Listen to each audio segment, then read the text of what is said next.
Hello. We're coming to you from the campus of the Australian National University, where it is a beautiful early summer morning. We acknowledge that we are on the land of the Ngunnawal people, and we pay our respects to their elders past, present and emerging.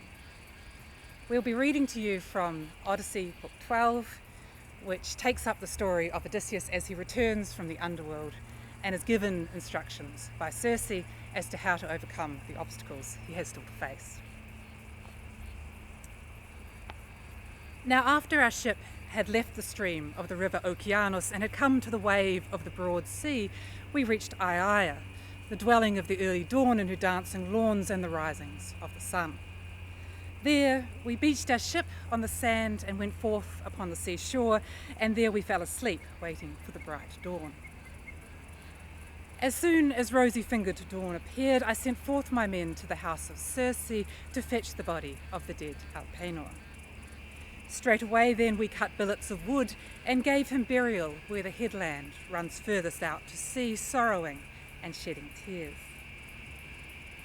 And when the dead man was burned, and with him his armour, we heaped up a mound and dragged onto it a pillar. And on top of the mound we planted his well-shaped oar. As we busied about these several tasks, Circe learned of our return from the house of Hades, and speedily she arrayed herself and came, and her handmaidens brought with her bread and meat and flaming red wine. And the beautiful goddess stood in our midst and spoke among us, saying, "Rash men who have gone down alive to the house of Hades to meet death twice, when other men die but once. Come, let's eat food and drink wine here today, for tomorrow, when dawn comes, you shall set sail, and I will point out the way and describe to you each obstacle, so that you do not suffer pain and woes through wretched ill-contriving, either by sea or on land." So she spoke, and our proud hearts consented. So then all day long till the setting of the sun we sat feasting on abundant meat and sweet wine. But when the sun set and darkness came on, the men lay down to rest beside the stern cables of the ship. Circe took me by the hand, and leading me apart from my dear comrades, she made me sit, and she herself lay down close beside me, and she asked me for the whole story. And I told her all in due order.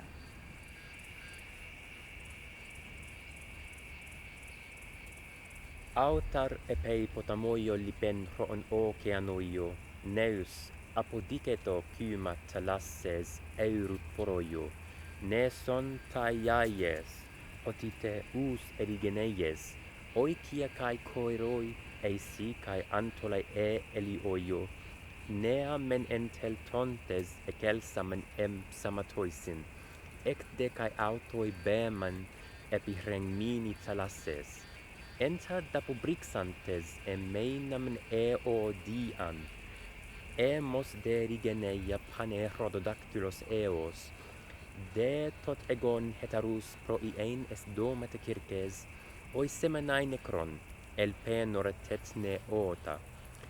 Pitrus daipsatamontes, hotacrotaten pro acte, taptomen ac numenoi taleron catedacru ceontes.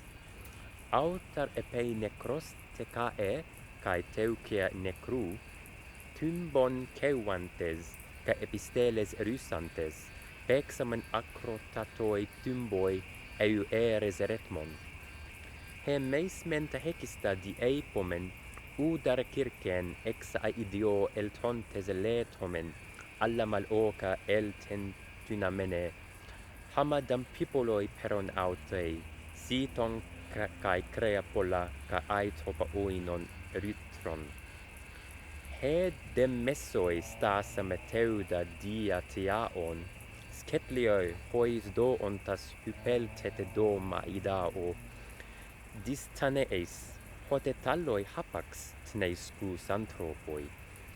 Al agetes tiete bromen kai pinete oinon, auti pane merioi, hamade oi paini menepi, pleusest autarego deixo hodon, ed hecasta semaneo, hinameti cacohra piei allegeinei, halos epiges alges et pema patontes, hos epathemin aut epapei teto thymos agenor. Hos totem men propan emar es elion catedynta. Hemete dain nupmenoi crea taspete kai metu hedu. Emos de elios catedu kai epiknepos elten, hoimen koimesanto para prumnesia neos. He deme keiros helusa pilon an aponospin hetairon. Eisete kai proselecto kai exere einen hekasta, autar ego te panta katamoiran catelexa. Then queenly Circe spoke to me and said, "You have gotten through those things. Now listen to what I have to tell you, and may some god keep it in your mind. First, to the sirens you will come, who beguile all men who come across them. Whoever draws near to them unwittingly and hears the siren's voice, he will never return. His wife and little children could stand at his side rejoicing, but the sirens so beguile him with their clear-toned song. They sit in a meadow, and about them is a great heap of bones of mouldering men, and round the bones the skin is shriveling. You must row past them. Anoint the ears of your men with kneaded balls of sweet wax, so they cannot hear. But if you yourself have the desire to listen, let them bind you hand and foot in the swift ship upright in the step of the mast, and have them fasten the ropes to the mast itself. Then, with delight, you can listen to the song of the voice of the two sweet sirens. And if you implore your comrades to free you, let them bind you tighter with yet more bonds. Once your comrades have rowed past the sirens, I cannot tell you where your course should lie. Ponder it in your mind. I will describe to you both ways.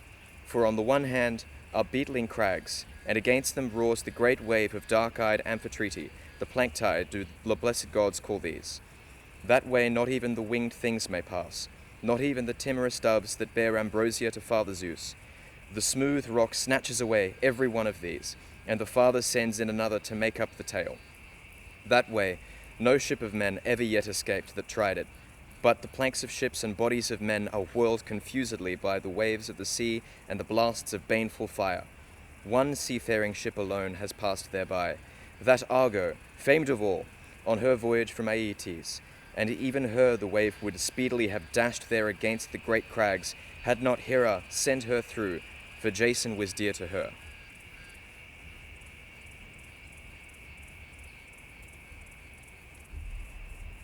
Now on the other path are two cliffs, one of which reaches with its sharp peak to the broad heaven, and a dark cloud surrounds it. This never melts away, nor does clear sky ever surround that peak in summer or in harvest time. No mortal man could scale it or set foot upon the top, not even if he had 20 hands and feet, for the rock is smooth as if it were polished.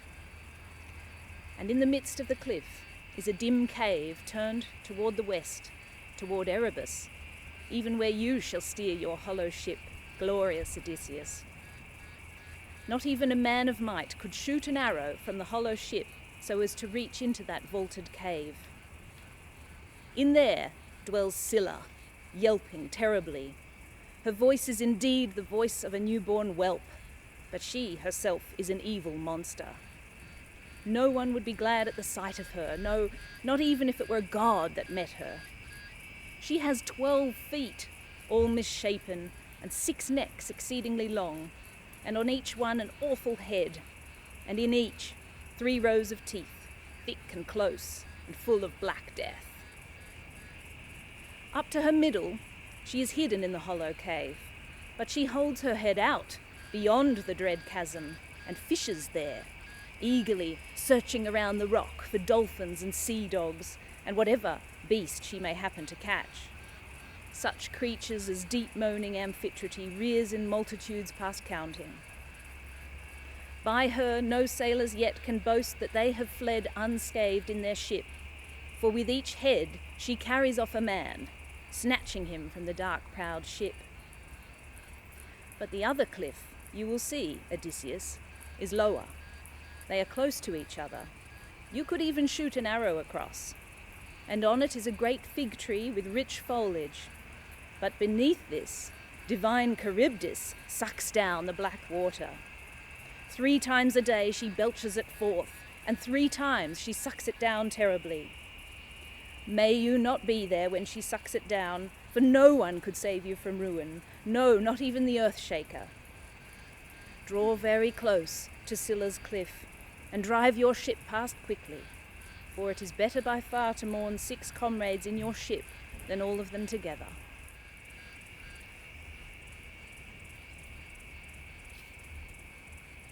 So she spoke, but I made answer and said, "Come, I beg you, goddess, tell me this thing truly, if in some way I might escape from dread Charybdis and ward off that other one, Scylla, when she works harm to my comrades."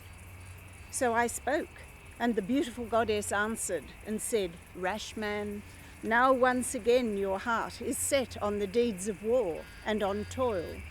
Will you not yield even to the immortal gods? Scylla is not mortal, but an immortal bane. She is dread and dire and fierce, and not to be fought with. There is no defence. To flee from her is the bravest course. For if you hang back to arm yourself by the cliff, I fear that she may again dart forth and attack you with as many heads and seize as many men as before. No, row past with all your might and call upon Kratais, the mother of Scylla, who bore her to be a bane to mortals. Then will she keep her from darting forth again. And then you will come to the island Thrinacia. There in great numbers graze the cattle of Helios and his goodly flock, 7 herds of cattle and as many fair flocks of sheep, and 50 in each. These bear no young, nor do they ever die, and goddesses are their shepherds, fair-tressed nymphs, Phaethusa and Lampetier, whom beautiful Neaira bore to Helios, Hyperion. Their honoured mother, when she had borne and reared them, sent them far off to Thrinacia to dwell, and to watch over the flocks of their father and his sleek cattle. If you leave these unharmed and keep your mind on the homeward journey, you may indeed reach Ithaca, though in disarray. But if you harm them, then I foretell ruin for your ship and for your comrades. And even if you yourself escape, you will come home late and in a bad way after losing all your comrades."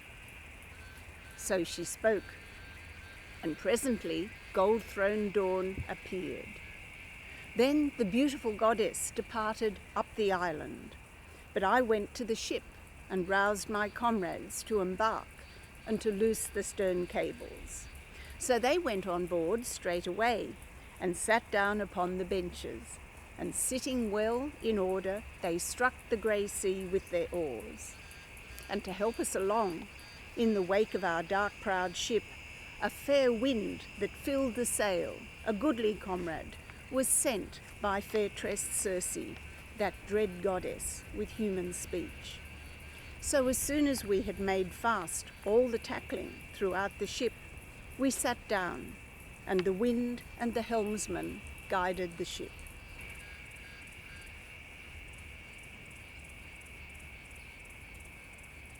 So then I spoke among my comrades, grieved at heart. Friends, since it is not right that just 1 or 2 alone should know the prophecies that Circe, the beautiful goddess, told me, I will tell you. With you knowing them too, we may either die or, shunning death and fate, escape. First she bade us avoid the voice of the wondrous sirens and their flowery meadow. Me alone she bade to listen to their voice, but you should bind me with strong bonds, that I may abide fast where I am, upright in the step of the mast, and fasten the ropes to the mast itself.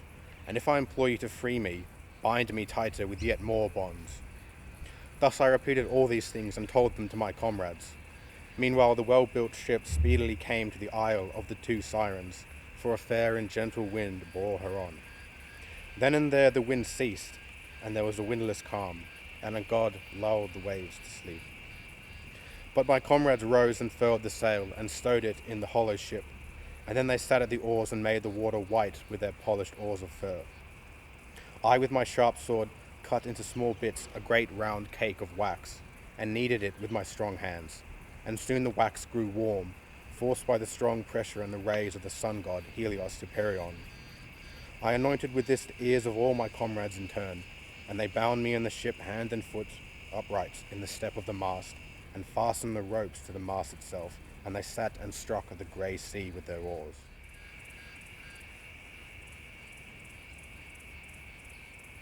When we were as far distant as a man can make himself heard when he shouts, driving swiftly on our way, the sirens caught sight of our swift ship drawing near, and they raised their clear-toned song.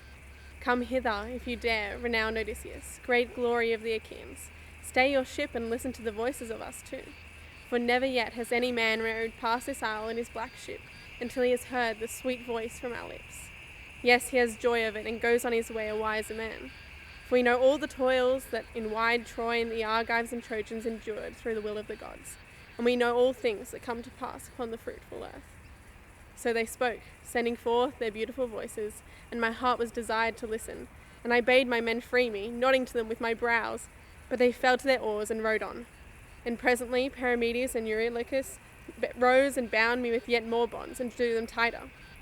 When they had rowed past the sirens, and we could no more hear their voices or their song, straightway my trusty comrades took away the wax with which I had anointed their ears, and freed me from my bonds. When we had left behind the island, I saw smoke and a great billow, and heard a booming. Then from the hands of my men in their terror the oars flew, and splashed one and all in the swell, and the ship stood still where it was, when they no longer plied with their hands the tapering oars. But I went through the ship and cheered my men with gentle words, coming up to each man in turn. Friends, long before this we have known great dangers. Surely this evil that besets us now is no greater than when the Cyclops penned us in his hollow cave by brutal strength, and from him we escaped through my valour and counsel and wit. These dangers too, I think we will live to remember. Come now, do as I say. Keep your seats on the benches, and smite with your oars the deep surf of the sea. Hope that Zeus may grant us to escape and avoid this death. And to you, helmsmen, I give this command. Remember it, since you have the steering oar of this hollow ship. From this smoke and surf, keep the ship well away and hug the cliff, lest, before you know it, the ship swerves off to the other side, and you cast us into destruction.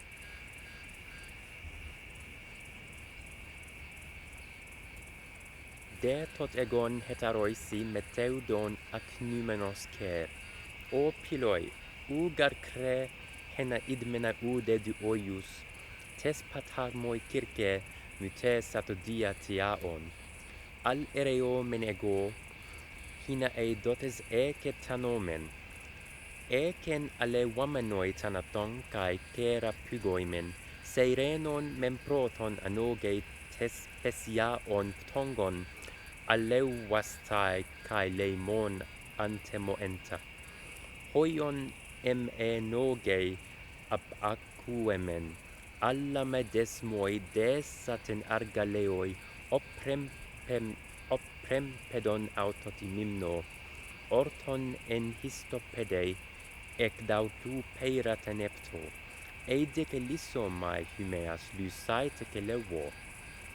Hymeis de pleonesi toten desmoisi piesdein, etor ego tahekasta legon hetaroisi pipauskon, topra de carpalimos exi keto neus eu erges, ne son seirenoin, epigegar uros apemon, autike epeit animos menepausato de galene, epleto ne nemie, coimes se decumata daimon, anstantes detaroi, neos histia me rustanto.